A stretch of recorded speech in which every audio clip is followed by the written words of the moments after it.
जय हिंद दोस्तों, कैसे हो आप सभी लोग। उम्मीद है मस्त और बिंदास होंगे और अपनी पढ़ाई को जबरदस्त तरीके से कर रहे होंगे। अपना जो लास्ट का सेशन हुआ था, लास्ट के सेशन में मैंने आपको राइट एंगल ट्रायंगल से रिलेटेड जितने भी टाइप के कॉन्सेप्ट बताए थे, हर एक टाइप के कॉन्सेप्ट पर जितने भी लैंग्वेज के क्वेश्चन क्रिएट हो सकते हैं, हर एक टाइप की लैंग्वेज के क्वेश्चन की प्रैक्टिस करवाई थी। उम्मीद है आप लोगों ने हर एक क्वेश्चन की जो मैंने आपको प्रैक्टिस करवाई थी उसको एक बार खुद से प्रैक्टिस करने की कोशिश जरूर की होगी, क्योंकि आपको पता है कि आप जितने ज्यादा कॉन्सेप्ट पर प्रैक्टिस करोगे आपको उतने बेहतर तरीके से हर एक क्वेश्चन के अंदर का जो कॉन्सेप्ट होता है वो ऑब्जर्व होगा। और अगर आप कॉन्सेप्ट पर केवल देख लोगे, उसको नोट कर लोगे और उस पर प्रैक्टिस नहीं करोगे तो वो आपको कॉन्सेप्ट ऑब्जर्व नहीं होगा और ना ही वो आपको याद होगा। तो आपको जो कॉन्सेप्ट है अगर उनको बहुत अच्छे से याद करना है, हर एक क्वेश्चन के अंदर के कॉन्सेप्ट को आपको ऑब्जर्व करना सीखना है। विद इन टाइम के अंदर आपको हर एक क्वेश्चन का जो सॉल्यूशन है उसको फाइंड करना है। तो उसके लिए आपको कॉन्सेप्चुअली क्लियरिटी बहुत शार्प होनी चाहिए। क्लियर है? और ये कॉन्सेप्चुअली क्लियरिटी जो है वो आपके साथ कब होगी, जब आप बहुत ज्यादा क्वेश्चन की प्रैक्टिस करोगे। जितने भी टाइप क्वेश्चन बन सकते हैं, हर एक टाइप की लैंग्वेज के क्वेश्चन की प्रैक्टिस करोगे तो वो क्वेश्चन आपको कहां से मिलेंगे, वो सारे क्वेश्चन मैं आपको प्रैक्टिस करवाता हूं। बस आपको थोड़ी सी मेहनत करनी है कि एक बार मैंने आपको प्रैक्टिस करवा दिया, एक बार आपको खुद से प्रैक्टिस करना है। ठीक है? जैसे जो राइट एंगल ट्रायंगल से रिलेटेड जो कॉन्सेप्ट थे उन सभी कॉन्सेप्टों से अभी तक मैंने आपको 60 क्वेश्चन प्रैक्टिस करवा दिए हैं। कितने क्वेश्चन प्रैक्टिस करवा दिए हैं? 60 क्वेश्चन। और इन 60 क्वेश्चनों के अंदर जितने भी टाइप के कॉन्सेप्ट थे, हर एक टाइप के कॉन्सेप्ट को मैंने बहुत विद प्रूफ के साथ आपको समझाने की कोशिश की है। हर एक कॉन्सेप्ट के अंदर कॉन्सेप्ट कैसे बना है, कॉन्सेप्ट के अंदर के जो की पॉइंट्स होते हैं जो आपको बहुत अच्छे से याद रखना है, जो आपको कॉन्सेप्ट को बनाना सिखाते हैं। अगर आप कॉन्सेप्ट को भूल जाओ तो आप उस कॉन्सेप्ट को कैसे क्रिएट करोगे, वो सारे की पॉइंट्स मैंने आपको प्रोवाइड करवाए बहुत आसान तरीके से समझाकर। ठीक है? तो आपको हर एक कॉन्सेप्ट कंप्लीट करना है, हर एक कॉन्सेप्ट को नोट करना है, नोट करने के बाद उसका रिवीजन करना है और रिवीजन करने के बाद जितने भी टाइप के लैंग्वेज के क्वेश्चन मैं आपको प्रोवाइड करवाता हूं, हर एक टाइप की लैंग्वेज के क्वेश्चन को एक बार आपको खुद से प्रैक्टिस करने की कोशिश करना है। अगर आपने इतना कर लिया तो इतना आपके एग्जाम के लिए और आपके सिलेक्शन के लिए सफिशिएंट है। आपको एक्स्ट्रा कोई एफर्ट डालने की जरूरत नहीं पड़ेगी। ठीक है? तो मेहनत से पढ़िएगा, शानदार आपका रिजल्ट होगा। ठीक है? तो अपना 60 नंबर तक के जो क्वेश्चन थे वो कल के सेशन में फिनिश हो चुके थे। अपन करेंगे 2 क्वेश्चन और हैं लास्ट के सेशन से रिलेटेड। उसके बाद अपन आज बहुत ही इंपॉर्टेंट कॉन्सेप्ट पढ़ेंगे जिस पर डायरेक्ट बिना किसी डाटा के केवल लैंग्वेज को क्रिएट करके क्वेश्चन दिए गए हैं लास्ट के एग्जाम्स में। और अगर आपको वो कॉन्सेप्ट आएगा तभी आप उस क्वेश्चन का जवाब सेकंडों में टिक कर पाओगे। ठीक है? तो आपको शानदार तरीके से लॉजिक समझाऊंगा। आज का बहुत इंपॉर्टेंट कॉन्सेप्ट है, हर एक एग्जाम में उससे क्वेश्चन आता है, लेकिन पहले अपन इन 2 क्वेश्चनों को प्रैक्टिस करेंगे। ठीक है? यहां पर देखो क्वेश्चन में क्या बोला गया है कि if PQ equal to 3 centimetre, जो PQ है वो कितनी है? 3 सेंटीमीटर। आगे देखो QR की जो लेंथ है वो 4 सेंटीमीटर, Q से R की जो लेंथ है वो कितनी है? 4 सेंटीमीटर। आगे आपसे बोला गया है find the length of ST। आपको कौन सी लेंथ फाइंड करना है? ST। S यहां पर आपका क्या पॉइंट है? T है। ST लेंथ यानी आपको ये वाली लेंथ फाइंड करनी है। कौन सी? इस लेंथ को आपको फाइंड करना है। अब आप इस क्वेश्चन को कैसे सॉल्व करोगे? कौन कौन से कॉन्सेप्ट हैं जिनको आप यूज करके यहां पर ST की लेंथ को फाइंड करोगे? तो आपको जो डाटा दिया गया है, जो डायग्राम दिया गया है, इसी को बहुत ध्यान से देखना है। इसी में कॉन्सेप्ट आपको नजर आएंगे। कॉन्सेप्ट कैसे देखते हैं उस टेक्निक को आप समझने की कोशिश करना। देखो मैं आपको समझाऊंगा कि मुझे कॉन्सेप्ट कैसे नजर आ गया। यहां पर देखो सबसे पहले मुझे जो कॉन्सेप्ट दिखाई दिया, मुझे दिखाई दिया कि इस राइट एंगल के अंदर राइट एंगल बना है। क्या बना है? एक राइट एंगल के अंदर राइट एंगल बना है। तो मुझे यहां से पता चल गया कि यहां पर ये जो छोटा ट्रायंगल है और ये जो बड़ा वाला ट्रायंगल है, दोनों एक दूसरे के कैसे हो गए? सिमिलर हो गए। कैसे हो गए? सिमिलर हो गए। अगर ये दोनों एक दूसरे के सिमिलर हो गए, ठीक है, तो इनकी जितनी भी साइड्स होंगी, उनका जो करेस्पॉन्डिंग साइड्स होंगी, जो संगत भुजाएं होंगी, उनका जो रेशियो होगा वो कैसा होगा? इक्वल। अब सिमिलैरिटी क्या है? सिमिलैरिटी से रिलेटेड कौन कौन से कॉन्सेप्ट बनते हैं, कैसे क्वेश्चन क्रिएट होते हैं, अगर आपको ये सारे के सारे क्वेश्चन कॉन्सेप्ट समझना है तो जो लास्ट के सेशन हुए हैं, जो सिमिलैरिटी प्रॉपर मैंने एक टॉपिक पढ़ाया है और उसमें जितने भी टाइप के कॉन्सेप्ट बन सकते हैं सारे टाइप के कॉन्सेप्ट भी बताए हैं, उन पर क्वेश्चनों की प्रैक्टिस भी करवाई है। जिसने नहीं पढ़ा है तो वो लास्ट के सेशनों को देख सकता है, उसमें आपको बहुत अच्छे से पता चलेगा कि सिमिलैरिटी है क्या, सिमिलैरिटी से कैसे क्वेश्चन आते हैं, सिमिलैरिटी के कॉन्सेप्ट को कैसे आपको प्रैक्टिस करना है, ठीक है, हर एक की पॉइंट को समझाया गया है। तो यहां पर उसी को समझ में आएगा जिसका सिमिलैरिटी वाला कॉन्सेप्ट परफेक्ट तरीके से कंप्लीट होगा, ठीक है। यहां पर देखो एक कॉन्सेप्ट समझ में आ गया कि यहां दोनों में सिमिलैरिटी का कॉन्सेप्ट लगना है, ठीक है। अब आपको पता होना चाहिए कि आपको फाइंड क्या करना है, एस टी। मान लीजिए ये क्या है आपकी एक्स है, ये जो डिस्टेंस है वो क्या है एक्स है। तो यहां पर दो ट्रायंगल सिमिलर कौन कौन से होंगे, ये 90 का है, मान लीजिए क्या है थीटा है, ठीक है, ये क्या है थीटा है। अगर ये थीटा है तो ये 90 है, तो ये जो एंगल होगा छोटे वाले में ये क्या हो जाएगा 90 माइनस थीटा। क्लियर है। बड़े वाले ट्रायंगल में देखो ये 90 का ये थीटा, तो ये जो एंगल बचेगा ये क्या बचेगा आपका 90 माइनस थीटा। संगत कोणों के सामने की जो भुजाएं होती हैं वो कैसी भुजाएं होती हैं, संगत भुजाएं होती हैं। यहां पर देखिए आपको जो फाइंड करना है वो x की वैल्यू फाइंड करना है। x किसके सामने, यहाँ पर थीटा के सामने। तो छोटे वाले ट्रायंगल में थीटा के सामने क्या है x, और बड़े वाले ट्रायंगल में इस थीटा के सामने क्या है PQ, और PQ की लेंथ कितनी है 3। ये जो रेशियो होगा करस्पॉन्डिंग साइड्स कौन सी, यहां पर देखो, आप यहां पर देखो, यहां 90 के सामने क्या है छोटे वाले ट्रायंगल में SR, 90 के सामने क्या है SR का जो रेशियो होगा, बड़े वाले ट्रायंगल में 90 के सामने क्या है कंप्लीट PR, क्या है PR। अगर आपको SR से PR की वैल्यू का रेशियो फाइंड हो गया तो आप यहां से सॉल्व करके x की वैल्यू को फाइंड कर सकते हो। तो आप क्या यहां पर SR से PR का रेशियो फाइंड कर सकते हो क्या, आपको जो डाटा दिया गया है बिल्कुल कर सकते हैं। कैसे, मैंने एक कॉन्सेप्ट बता के रखा है आपको। कॉन्सेप्ट क्या था कि जब भी कोई राइट एंगल हो, राइट एंगल के अंदर 90 डिग्री बाइटेक्स से, राइट एंगल के अंदर 90 डिग्री बाइटेक्स से अगर आप कोई हाइपोटेन्यूज पर परपेंडिकुलर खींचते हो, तो यहां पर मैंने आपको कॉन्सेप्ट बताया, जैसे ट्रायंगल अगर A, B और C ये D है, तो यहां से अगर आप बात करोगे किसकी, AD से DC के रेशियो की, तो ये जो क्या होगा आपका AB रेशियो BC का होल स्क्वायर होता है। क्या होता है, होल स्क्वायर होता है। ये कॉन्सेप्ट क्या है, इसका प्रूफ क्या है, ये कॉन्सेप्ट कैसे बना है, अभी 2 या 3 सेशन पहले मैंने आपको बताया है। जिसको नहीं पता है वो सेशन को देखकर यहाँ पर अपने जो कंफ्यूजन है उसको, जो कॉन्सेप्ट कैसे क्रिएट हुआ है उसको देखकर वो अपने कंफ्यूजन को क्या कर सकता है, दूर कर सकता है। क्लियर है। अब आप यहाँ पर देखो, तो इसी कॉन्सेप्ट से आप यहाँ पर देखो, इस राइट एंगल PQR में 90 डिग्री बाइटेक्स से अपोजिट साइड हाइपोटेन्यूज पर एक क्या खींचा गया है परपेंडिकुलर QS। तो आप PS से SR का जो रेशियो क्या फाइंड कर सकते हो, बिल्कुल कर लोगे। कैसे, PS क्या होगा PQ का स्क्वायर यानी 3 का स्क्वायर 9 होगा कि नहीं होगा, SR क्या होगा 4 का स्क्वायर यानी कि 16। आपको यहां पर मिल गया क्या, आपको फाइंड हो गया यहां पर PS से SR का रेशियो। आपको जरूरत किसकी है, SP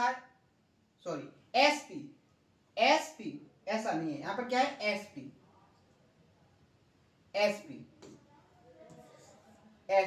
ठीक है। यहां पर सॉरी SR ही है, यहां क्या है SR। यहां देखो 90 के सामने छोटे वाले ट्रायंगल में SR के सामने कितना है 16, और यहां पर देखो इस 90 डिग्री बड़े वाले ट्रायंगल में 90 के सामने क्या है PR टोटल कितनी है 16 और 9 25, कितनी है 25। यहां से आप x की वैल्यू को फाइंड करोगे तो क्या करोगे, क्रॉस मल्टीप्लाई। तो यहां x की वैल्यू क्या निकल के आएगी आपकी 16 दिया 48 बटे 25, यानी कि ऑप्शन नंबर बी क्या हो जाएगा आपका करेक्ट आंसर। क्लियर है। तो देखो कितने आसान तरीके से आपका आंसर निकल के आया है। लेकिन यहाँ पर आपके दो कॉन्सेप्ट क्लियर होने चाहिए थे, एक तो सिमिलैरिटी वाला और ये राइट एंगल ट्रायंगल वाला। अगर जिसकी ये दोनों कॉन्सेप्ट बहुत अच्छे से कंप्लीट है तो वो इस क्वेश्चन का आंसर खुद से भी निकाल सकता था। ये जो सारी प्रोसेस है ये 30 से 35 सेकंड की ही प्रोसेस है, और ये जो क्वेश्चन है ये मेंस लेवल का क्वेश्चन है, लास्ट में जो सीपीयू का एग्जाम है उसमें पूछा गया क्वेश्चन है। ठीक है, तो शानदार तरीके से आप प्रैक्टिस करो। ठीक है, नेक्स्ट क्वेश्चन। अब देखो इसी कॉन्सेप्ट से रिलेटेड नेक्स्ट लेवल का क्वेश्चन कैसे क्रिएट किया है। यहां पर क्या बोला गया है कि in the given figure AC equal to 40, AC की जो वैल्यू है वो कितनी है 40। आगे देखो BC, ये जो BC है वो कितना है 32। आगे देखो FE है कितना आपका 24, FE ये कितना है 24। आपको CDEF का क्षेत्रफल फाइंड करना है, यानी जो ये ग्रीन कलर का है इसका एरिया आपको फाइंड करना है। अब यहां पर ये आयत बन रहा है, आयत का क्षेत्रफल क्या होता है, आयत का जो एरिया होता है, आयत का जो एरिया होता है, एरिया क्या होता है लंबाई गुणे चौड़ाई, यही होता है। आपको लंबाई इसकी दी गई है, अगर आपको ये चौड़ाई पता चल जाए, अगर ये डिस्टेंस पता चल जाए तो आपको क्या पता चल जाएगा, इस रेक्टेंगल का, इस आयत का एरिया। आप यहां पर देखो अगर ये 24 है तो ये भी तो आपकी 24 है, अगर ये टोटल BC 32 है, अगर ये 24 है तो कितनी बचेगी 8, बचेगी कि नहीं बचेगी। आप यहां देखो यहां पर 90 डिग्री का एंगल बनेगा क्योंकि ये क्या है एक रेक्टेंगल। ठीक है, तो यहां देखो एक राइट एंगल के अंदर एक राइट एंगल बनाया गया है, तो यहाँ ये छोटा वाला ट्रायंगल और ये बड़ा वाला ट्रायंगल दोनों कैसे होंगे एक दूसरे के सिमिलर, सिमिलर होंगे तो कॉरेस्पॉन्डिंग साइड्स का रेशियो कैसा होगा इक्वल। तो यहाँ पर देखो कौन कौन सी कॉरेस्पॉन्डिंग साइड्स, यहाँ देखो यहाँ ये मान लो थीटा है तो ये क्या होगा 90 माइनस थीटा, ये अगर थीटा है 90 है तो ये क्या हो जाएगा 90 माइनस थीटा। यहां पर देखो, यहां पर देखो थीटा के सामने आपका क्या है, मान लो ये डिस्टेंस x है, क्या है x है, तो यहाँ x की वैल्यू तो आपको फाइंड करना है। बड़े वाले ट्रायंगल में थीटा के सामने कितना है 40, कितना है 40। ये रेशियो किसके बराबर होगा, आप यहाँ देखो जो लेंथ दी गई है छोटे वाले ट्रायंगल में 90 माइनस थीटा के सामने कितना है 8, बड़े वाले ट्रायंगल में 90 माइनस थीटा के सामने टोटल कितना है 32। इसको सॉल्व कर लो, 8 से काटोगे 8 एकम 8, 8 चौके 32, 4 से 40 10 बार डिवाइड हो जाएगा, तो x की वैल्यू कितनी आ जाएगी यहाँ पर 10, कितनी आ जाएगी 10। आपको यहाँ x की वैल्यू 10 मिल गई। एरिया क्या हो जाएगा, आपकी लंबाई कितनी हो गई 24 और चौड़ाई कितनी हो गई 10, तो एरिया क्या हो जाएगा 240 centimetre square. Option number A यहाँ हो जाएगा आपका correct answer.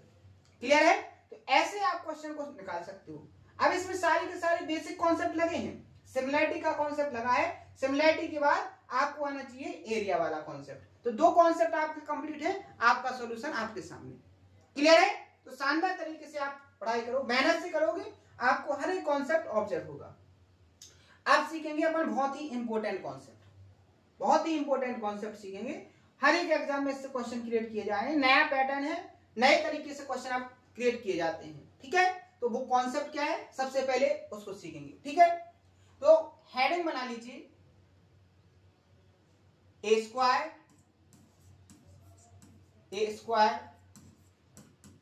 Inside a triangle, inside a triangle, यानी कि एक स्क्वायर है, एक स्क्वायर है यानी कि एक वर्ग है जो किसके अंदर बनाया गया है, एक ट्रायंगल के अंदर बनाया गया है। अब ना तो यहाँ ट्रायंगल का शेप बोला गया है ना साइज बोली गई है, किसी भी ट्रायंगल है उस ट्रायंगल में मैक्सिमम एरिया का एक क्या बनाया गया है, स्क्वायर बनाया गया है। जैसे यहां पर समझो, सबसे पहले डायग्राम से देखो, मैंने यहां पर एक ट्रायंगल बनाया, ट्रायंगल ये आपका ए वर्टेक्स हो गया, ये आपका बी वर्टेक्स हो गया, ये आपका सी वर्टेक्स हो गया। ध्यान से समझना, कॉन्सेप्ट बहुत इंपॉर्टेंट है, मैं आपसे बार बार बोलता हूं, जो मोस्ट इंपॉर्टेंट होता है उसको आप बहुत ध्यान से देखने की कोशिश किया करो, क्योंकि उस पर क्वेश्चन ज्यादा क्रिएट हो रहे हैं। ठीक है, अब इस ट्रायंगल के अंदर क्या किया गया है, मैक्सिमम एरिया का एक स्क्वायर क्रिएट किया गया है। स्क्वायर का मतलब क्या होता है, जिसकी चारों लेंथ कैसी हो, इक्वल हो। तो इसके अंदर स्क्वायर बनाया गया है, एक वर्ग बनाया गया है। किस तरीके से कि जिसकी, यहां पर देखो, ये बन गया आपका, क्या बन गया, एक स्क्वायर बन गया। ये आपका क्या हो गया, देखो ये बन गया आपका स्क्वायर। मैक्सिमम एरिया का ट्रायंगल एबीसी के अंदर एक स्क्वायर बन गया। मान लीजिए पी क्यू आर और S. P Q R S triangle ABC के अंदर मैक्सिमम एरिया का एक स्क्वायर बन गया। क्या बन गया, स्क्वायर बन गया। मान लीजिए इस स्क्वायर की जो साइड है वो क्या है, स्मॉल ए है। ए भी स्मॉल ए होगी, ए भी आपकी स्मॉल ए होगी, ए भी आपकी स्मॉल ए, तो ए भी आपकी स्मॉल ए, क्योंकि स्क्वायर की जो चारों साइड्स होती हैं वो कैसी होती हैं, इक्वल लेंथ की होती हैं। इतना समझ में आ गया। और जो आपका यहाँ पर जिस बेस पर बना है आपका स्क्वायर, कौन सी साइड पर बना है, बीसी पर बना है। तो ये जो बीसी है इसकी लेंथ आपको कितनी दी गई है, एक्स दी गई है। कितनी दी गई है, एक्स दी गई है। और आगे क्या दिया गया है, आगे दिया गया है कि इस बेस बीसी पर इस ट्रायंगल की जो हाइट है, इस ट्रायंगल की जो हाइट है वो कितनी दी गई है, ये जो हाइट है ये आपको दी गई है बाई। ध्यान से देखना, जिस बेस पर आपका मैक्सिमम एरिया का स्क्वायर बना है उसकी लेंथ एक्स है, और इस बेस पर जिस पर आपका स्क्वायर बना है उस बेस पर उस ट्रायंगल की हाइट दी गई है आपको कितनी, बाई। तो यहां से जो लॉजिक बनता है, जो कॉन्सेप्ट बनता है, वो कॉन्सेप्ट बनता है, एग्जामिनर आपसे पूछता है कि अगर आपको एबीसी एक ट्रायंगल दिया है, इस ट्रायंगल के बेस एक्स पर ऊंचाई बाई है, तो इस स्क्वायर की आपकी साइड क्या होगी, स्क्वायर की साइड क्या होगी। यानी यहां पर आपसे एग्जामिनर पूछेगा कि ए की वैल्यू क्या है, तो डायरेक्ट कॉन्सेप्ट बनता है, ए की वैल्यू क्या होती है, base into height, base into height upon में क्या होगा, x plus by, base plus height. ये आपका कॉन्सेप्ट है। कैसे बना है इसको अपन बाद में सीखेंगे, लेकिन सबसे पहले जिनकी क्षमता नहीं है कि वो कॉन्सेप्ट के प्रूफ को पढ़ सके, तो सबसे पहला उनका काम होना चाहिए कि वो इस कॉन्सेप्ट को क्या कर लें, प्रॉपर तरीके से नोट कर लें और डायग्राम को भी नोट कर लें, क्योंकि डायग्राम इंपॉर्टेंट है और कॉन्सेप्ट इंपॉर्टेंट है। प्रूफ अगर आपको समझ में आ गया तो बहुत बेस्ट है, अगर नहीं समझ में आया तो ज्यादा दिक्कत वाली बात नहीं है। समझिए, प्रूफ तो उनके लिए है जो एक्स्ट्रा एफर्ट डाल के पढ़ना चाहते हैं, जो खुद कॉन्सेप्ट को क्रिएट करना चाहते हैं, जो सिलेक्शन को लेना चाहते हैं। अगर आपको सिलेक्शन लेना है, अगर आपको बहुत अच्छे से अपने सिलेबस को कंप्लीट करना है, सिलेबस ऐसे कंप्लीट करना है कि एक बार के बाद दोबारा पढ़ने की कभी जरूरत ना पड़े, तो उनको प्रूफ पढ़ने की जरूरत है। तो अगर आपको लगे कि आपको सिलेक्शन लेना है, अगर आपको लगे कि आपका सिलेबस बहुत स्ट्रांग होना चाहिए, तो आपको प्रूफ को भी बहुत ध्यान से पढ़ना है। आप प्रूफ में अगर आपको कोई डाउट आए तो उसको आप बोल सकते हो, कमेंट बॉक्स में बोलो, आपके हर एक डाउट को सॉल्व किया जाएगा। आपको ये नहीं बोला जाएगा कि ये डाउट छोटा है, ये डाउट बड़ा है, ये पूछने लायक था या नहीं था। आप पूछने की कोशिश करो, आप पूछो, आप कोई भी डाउट है आप पूछने की कोशिश करो। आप जैसे जैसे डाउट को पूछोगे आपके मन के अंदर इंटरेस्ट बढ़ेगा, फिर आप हर एक कंफ्यूजन को दूर करने की कोशिश करोगे, और जब आप अपनी कंफ्यूजन को 100% दूर कर लोगे तो आप ये मान के चलो कि आपका सिलेबस क्या हो गया, 100% स्ट्रांग हो गया। और जब आपका सिलेबस स्ट्रांग हो जाएगा तो आपके सिलेक्शन से कोई नहीं रोक पाएगा, आपका सिलेक्शन 100% होगा। ठीक है, तो यही स्ट्रेटजी है, इसी को आपको फॉलो करना है। आपका मेन पर्पस यही होना चाहिए कि आपको कोई डाउट नहीं रहे। जैसे जैसे आपके डाउट क्लियर होते जाएंगे वैसे ही आप स्ट्रांग होते जाओगे, और आपको सिलेक्शन कब मिल जाएगा इसका आपको खुद पता नहीं चलेगा। क्लियर है। अब मैंने आपको बता दिया है कि एक ट्रायंगल है, एक ट्रायंगल की किसी साइड पर मैक्सिमम एरिया का एक स्क्वायर बनाया गया है ट्रायंगल के अंदर, और आपको जिस बेस पर स्क्वायर बनाया गया है उस बेस की लंबाई x है और उस बेस पर जो ऊंचाई है वो कितनी है, y है। तो यहां पर जो स्क्वायर की साइड होगी वो क्या होगी, x इंटू बाई अपॉन में x प्लस वाई। अब समझेंगे अपन क्या कि ये लेंथ, ये जो कॉन्सेप्ट है ये कैसे बना है। तो यहां पर आप देखोगे, यहां पर आप देखोगे, यहां पर आप देखोगे दो ट्रायंगल बन रहे हैं।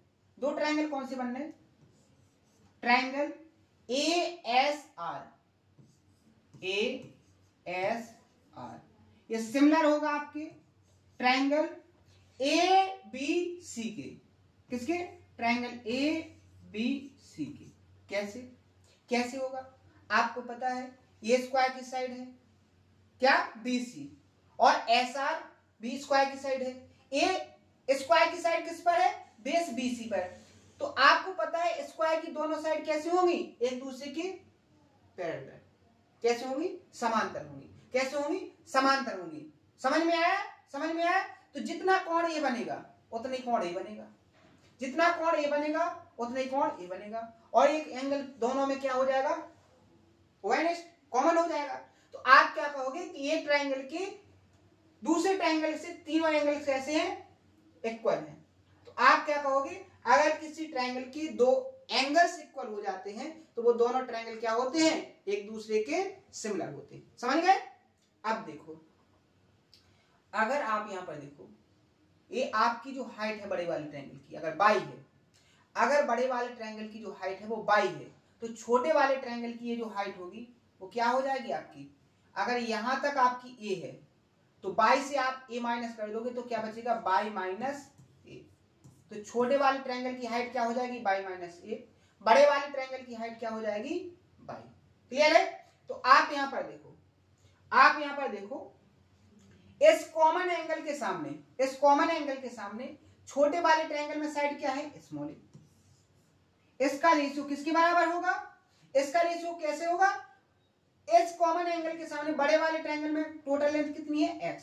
ध्यान से समझना, ये बराबर होगा ये रेशियो किसके, आप देखो छोटे वाले ट्रायंगल की हाइट क्या है, बाई माइनस ए, और बड़े वाले ट्रायंगल की हाइट क्या है, बाई। अब यहां पर देखो क्रॉस मल्टीप्लाई करो, क्या करो, क्रॉस मल्टीप्लाई करो। यहां ए का बाई में होगा तो क्या हो जाएगा, ए बाई, किसके बराबर होगा, x का बाई में होगा x बाई, माइनस क्या हो जाएगा, ax। अब ये माइनस ax इस तरफ आएगा तो a बाई प्लस क्या हो जाएगा, ax, क्या हो जाएगा, ax। ये किसके बराबर होगा, x बाई के, किसके बराबर होगा, x बाई के। यहां देखो दोनों में क्या है, a कॉमन, दोनों में क्या है, a कॉमन, तो यहां से आप a कॉमन ले लो तो क्या हो जाएगा, यहां पर बाई प्लस x या x प्लस बाई। क्लियर है, बराबर क्या हो जाएगा आपका x बाई। यहां से x प्लस बाई नीचे जाएगा तो a बराबर क्या हो जाएगा, x बाई अपॉन में क्या हो जाएगा, x प्लस बाई। यही तो मैंने कॉन्सेप्ट आपको लिखवाया है, यही तो कॉन्सेप्ट मैंने आपको ऊपर लिखवाया है। मैंने यही तो कॉन्सेप्ट बोला था कि आपका जो स्क्वायर की साइड होगी, स्क्वायर की साइड क्या होगी, base into height upon base plus height. Base कौन सा होना चाहिए, जिस बेस पर आपका स्क्वायर बनाया गया है। हाइट क्या होनी चाहिए, जिस बेस पर आपका स्क्वायर बना है उसी बेस पर उस ट्रायंगल की हाइट होना चाहिए। तो देखो कॉन्सेप्ट को मैंने यहां नोट करवाया, कॉन्सेप्ट को मैंने यहां नोट करवाया, लेकिन उसका प्रूफ क्या है वो मैंने आपको यहां पर बता दिया। तो उम्मीद है आपको बहुत अच्छे से समझ में आ गया होगा। एक एग्जांपल समझो, एक एग्जांपल समझो। यहां से देखो क्या क्या, जैसे मान लीजिए ये है आपका एक ट्रायंगल, किसी भी शेप या साइज का हो कोई दिक्कत नहीं है, ये आपका ट्रायंगल है। इस ट्रायंगल के अंदर एक मैक्सिमम एरिया का एक स्क्वायर बनाया गया है। क्या बनाया गया है, एक स्क्वायर बनाया गया है। ठीक है, ये बन गया स्क्वायर मैक्सिमम एरिया। इस ट्रायंगल की जो साइड है वो 13, 14 और क्या है 15 है। क्या है 13, 14, 15 है। क्लियर है। यहां पर आपको क्या फाइंड करना है, यहां पर आपको फाइंड करना है स्क्वायर की साइड। किसकी साइड फाइंड करना है, स्क्वायर की साइड। तो स्क्वायर की साइड कैसे फाइंड होगी, अगर आपको बेस पता चल जाए और उस बेस पर हाइट पता चल जाए तो यहां पर इसकी हाइट क्या होगी, ये हाइट होगी, यही हाइट होगी ना आपकी बेस इस वाले 14 वाले बेस पर, क्योंकि 14 वाले बेस पर बना है ना आपका स्क्वायर, तो इस बेस पर आपकी हाइट ये होगी। अब आप इसकी हाइट कैसे निकालोगे, हाइट कैसे निकालोगे, तो आपको एरिया फॉर्मूला पता है और एक मैंने बताया था 13, 14 और 15 का जो ट्रायंगल होता है इसका एरिया कितना होता है 84 सेंटीमीटर स्क्वायर।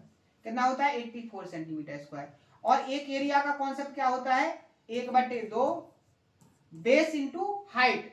बेस क्या है आपका, बेस क्या है आपका 14 और इस बेस पर आपकी हाइट क्या होगी, मान लो ये h है तो क्या होगी h। तो देखो 14 से इसको डिवाइड करोगे 14 छक्के 84 और h बराबर क्या आ जाएगा 6 दूनी 12। तो आपकी हाइट कितनी निकल के आ गई 12। आपको क्या फाइंड करना है इस स्क्वायर की साइड, स्क्वायर की साइड क्या होती है a की वैल्यू क्या निकल के आएगी 12 इंटू 14/12 प्लस 14। आप जैसे ही इसको सॉल्व करोगे, आप जैसे ही इसको सॉल्व करोगे तो आपको क्या मिलेगा 12 इंटू 14 अपॉन में क्या आ जाएगा यहाँ पर कितना हो जाएगा यहाँ पर 26। कितना हो जाएगा 26। ठीक है, यहाँ पर देखोगे 6 आ जाएगा, यहाँ 13। ठीक है, यहाँ 84 बटे कितना आ जाएगा आपका 13। तो ये क्या हो जाएगी आपकी स्क्वायर की साइड। आपको स्क्वायर की साइड मिल गई। आपसे पूछा जा सकता है कि स्क्वायर का एरिया क्या है, तो आप साइड निकाल लोगे तो एरिया भी फाइंड कर लोगे। तो यहाँ पर आपको समझ में आ गया कि जो कॉन्सेप्ट है, कॉन्सेप्ट से क्वेश्चन कैसे क्रिएट होगा। क्लियर है, किसी को कोई डाउट? ये जो कॉन्सेप्ट मैंने आपको समझाया है इसी में किसी को कोई प्रॉब्लम तो नहीं है? अगर किसी को प्रॉब्लम हो तो वो कमेंट बॉक्स में बताए, उसके हर एक प्रॉब्लम को सॉल्व किया जाएगा। लेकिन